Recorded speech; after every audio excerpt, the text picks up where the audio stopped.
este municipio en particular le dio oportunidades a los empresarios de Antioquia para que fundaran aquí sus empresas, exonerándolos de impuestos durante 20 años, y sobre eso hubo un documento de acuerdo y las empresas dijeron, ¿cómo no? Listo, de una, fundaron Coltejerse, Cosatesco, Polímeros, y todo eso era familia élite antioqueña, ¿cierto? Élite empresarial antioqueña.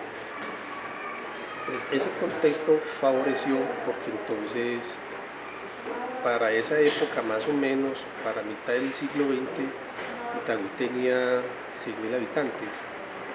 1950, más o menos. Póngale, a hoy somos 260.000 habitantes aproximadamente. Itagüí no atrajo la industria por la disponibilidad de mano de obra.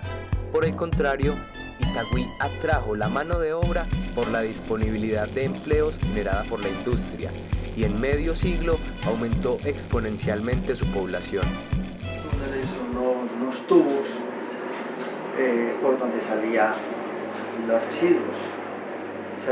Salían tinturas y salían cueros, residuos de cuero. Y todo eso iba a caer a la quebrada. Se formaban ahí donde en la boca del tubo se formaban montañas de tumultos de todos esos residuos.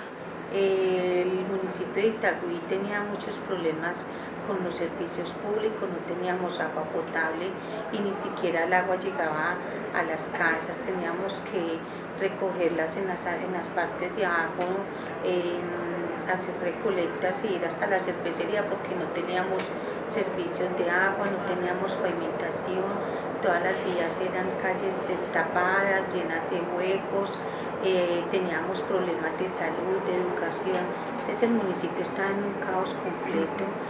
Una quebrada que para los años de 1960, cuando yo era un niño, 62, y yo me metía a la quebrada, cogía unos pescaditos. En 1960, 63 todavía existían que pescaditos, entonces nos metíamos a verlos, a recorrerlos y a pescarlos. Eso muestra que para los años 60, 70 era una quebrada, la quebrada Doña María tenía vida orgánica. Y ya para los años 75, 80 ya se ha perdido. La velocidad de este crecimiento industrial y poblacional produjo múltiples conflictos sociales. Se forma ese comité de acciones comunales y en conjunto empiezan a elaborar una serie de pliego de peticiones de las necesidades sentidas que tenía el municipio, que eran muy grandes, y la más importante en esa época, el primero era la lucha por el agua potable. A mediados de la década de 1970, la comunidad de los barrios del sur del municipio de Itagüí inician una lucha por el derecho a disfrutar agua potable en sus propias casas. La escasez de agua no la sufría el sector industrial radicado desde las primeras décadas del siglo XX en el municipio, y con tendencia al crecimiento, hasta el punto que se conocía, aún hoy se conoce, la municipalidad como ciudad industrial de Colombia. Las empresas usurpaban el agua de la ciudadanía con la complicidad de la clase política local y pensaban que compensaban esta situación degradante con la instalación de unas canillas públicas en las empresas Pilsen y Coltejerse. Los grupos se iban a las asambleas, al consejo de Itagüí, y nunca eran escuchados. Hubo la necesidad de que se reunieran todos y ya en 1981 se inicia con el proceso de un paro cívico, en el primer paro cívico de Itagüí, por el agua potable. Son ciudadanos y ciudadanas comunes y corrientes que descubren su liderazgo, entienden que el deseo de cambio no es suficiente y se unen en la defensa de una gran causa, pequeñas acciones individuales que sumadas significan fuerza, como no ir al trabajo, no abrir una tienda, no comprar, no sacar un taxi de su propiedad, repartir propaganda, pintar consignas en la calle, participar en una marcha en medio del conflicto, atender los heridos, tirar tachuelas y piedras, entre otras. Los jóvenes del municipio de Itagüí se volvieron expertos manejando carros de balineras, carretas para transportar el agua. La estrecha relación del agua con los oficios tradicionales de la mujer en la época, explica el protagonismo de las amas de casa, madres de familia, en la dirección del movimiento cívico. Eran las mujeres las más afectadas por la incomodidad diaria para cumplir con eficiencia el trabajo en el hogar.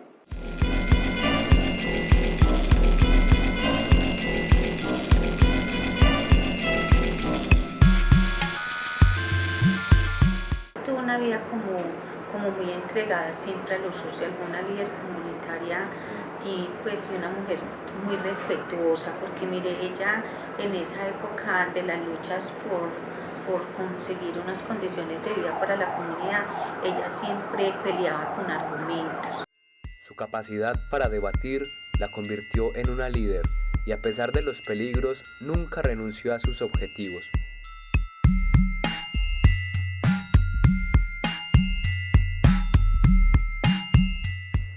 Los paros cívicos, una vez lograron su objetivo, dejaron conformada una red de relaciones comunitarias que emprendió nuevos proyectos. Ya las acciones comunales del sur empezaron a mirar la necesidad de que el comité necesitaba ir más allá de quedarnos en un movimiento político.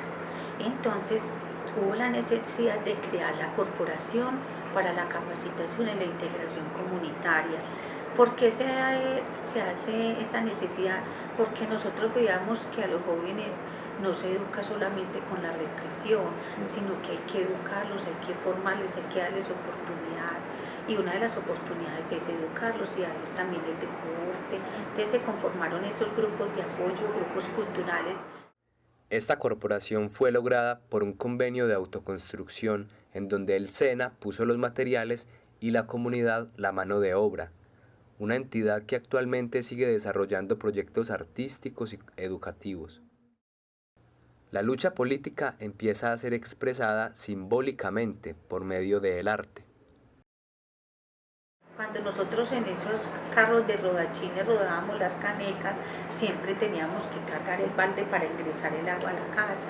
Entonces, cuando se gana el movimiento pues, de que ya logramos que nos den el agua, el comité ve la necesidad de hacer un homenaje al baldecito.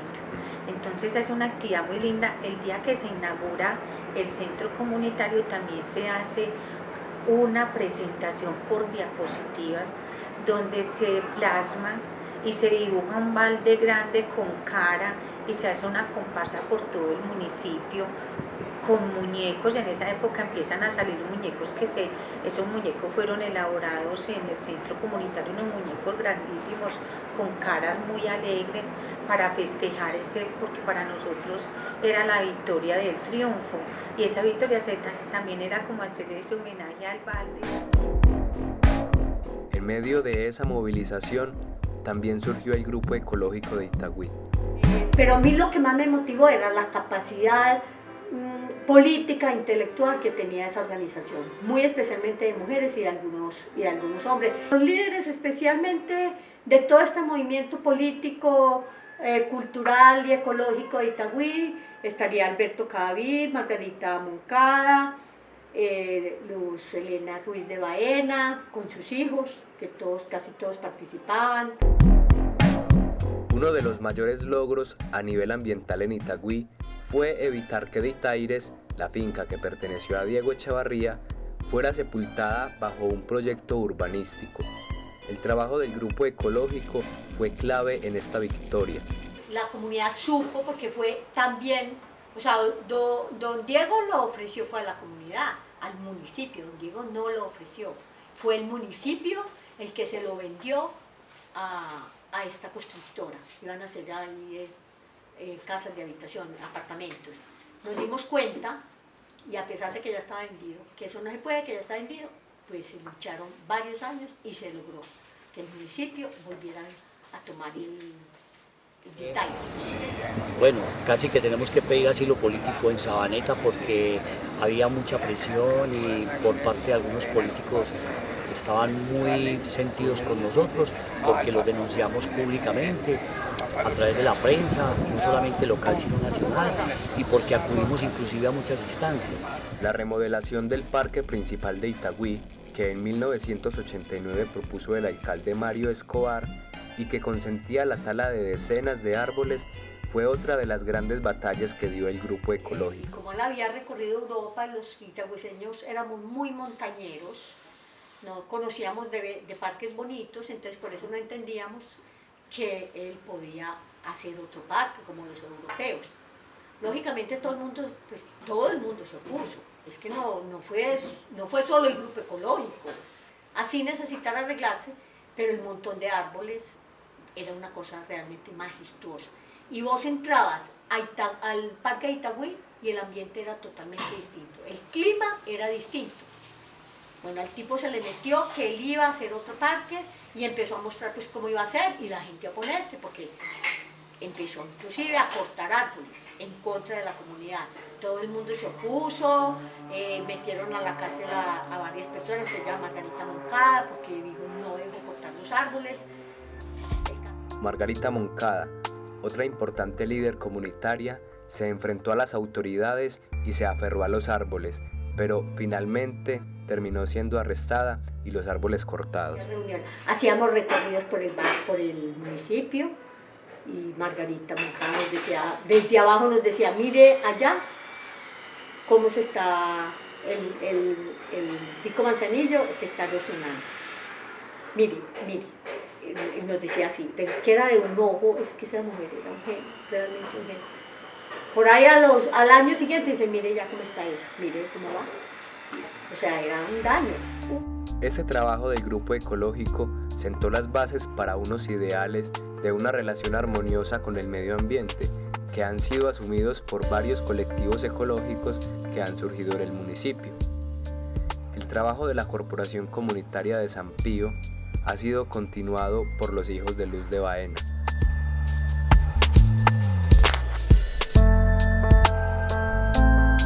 El grupo de teatro Hermetus, que es un grupo que también ha ganado varios concursos a nivel nacional y ha representado pues como la corporación. En este momento está funcionando el grupo con estudiantes inclusive de la Universidad de Antioquia, la Facultad de Artes.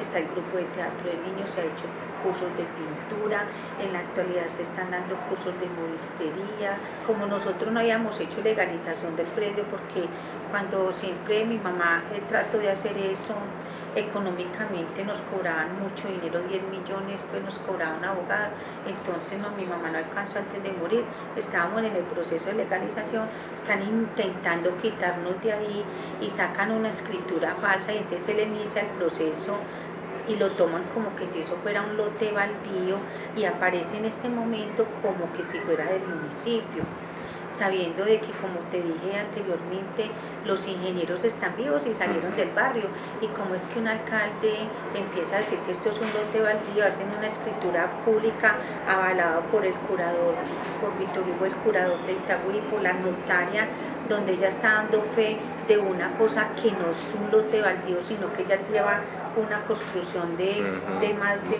45 años, comenzando por la caseta, y él hace esta cosa pues como tan indebida de sacar una escritura pública y nos tiene perjudicados porque nos quitaron la mitad del terreno donde estaba la cancha de nosotros, donde se hacían una serie de actividades culturales y deportivas.